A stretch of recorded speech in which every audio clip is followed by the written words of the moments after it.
এগিয়ে এসে আপনারা সবাই মিলে আমেরিকা, ইসরায়েল, ভারত যারা মৌলবাদ, জঙ্গিবাদের বিরুদ্ধে লড়াই করেন, যা করার দরকার সেই কাজটা করুন।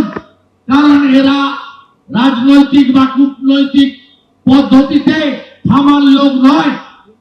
এরা যে ভাষায় কথা বললে সন্তুষ্ট হয়, যে ভাষায় কথা বলে একটা সময় ডোনাল্ড ট্রাম্পের নেতৃত্বে আফগানিস্তানে তালিবানকে ধ্বংস করা হয়েছিল, ওসামা বিন লাদেন ধ্বংস হয়েছে, ইসরায়েল যেভাবে ভিতরে ঢুকে হামাসের প্রধানকে খতম করে দিয়েছেন, ঠিক একইভাবে বাংলাদেশের এই অর্বাচীন জঙ্গিগুলোকে, অবৈধ সরকারকে উৎখাত করার জন্য বিশ্ব সমুদায় এগিয়ে আসবেন, এটা আমরা আবেদন করব।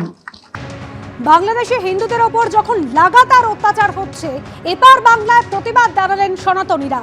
রামনগরে সনাতনীদের মিছিল, সেখানে পা মেলালেন বিরোধী দলনেতা শুভেন্দু অধিকারী।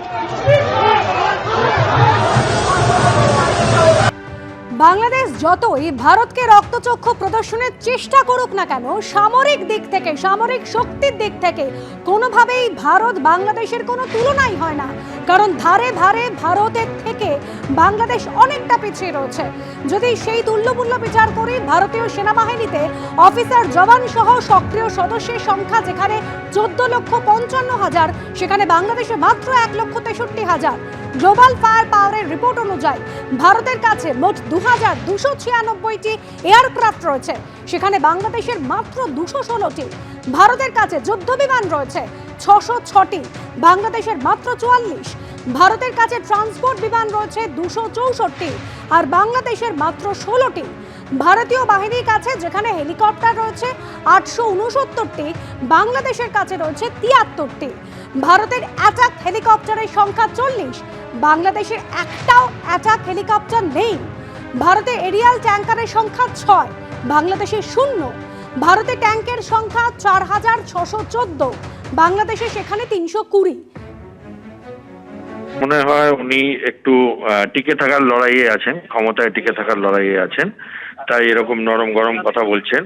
কারণ কোথাও শোনা যাচ্ছে যে বাংলাদেশ এখন আবার ফেরত যাচ্ছে আগের অবস্থায়। তো উনি একটু বাজার গরম করছেন, এবং বাংলাদেশের আর্মি চিফও রিসেন্টলি কিছু এমন মুভমেন্ট করেছেন, একটা প্রথম আলোকে ইন্টারভিউ দিয়েছেন, তারপরে খালেদা জিয়ার বাড়ি গেছেন। তো উনি একটুখানি তাদের মনোবল বাড়াবার চেষ্টা করছেন। যত ইচ্ছে ওরা যুদ্ধের মহড়া করুক, যার সাথে ইচ্ছা করুক, কোনো অসুবিধা নেই। কারণ ভারতবর্ষ বাংলাদেশকে সেরকম ভাবে প্রতিপক্ষ মনে করে না। থ্রেট তো ভুলে যান, থ্রেটের কথা না। একসাথে ভারত, পাকিস্তানের চীন যদি একসাথেও লাগে, তাও ভারতবর্ষ এখন তাদের সাথে সমানভাবে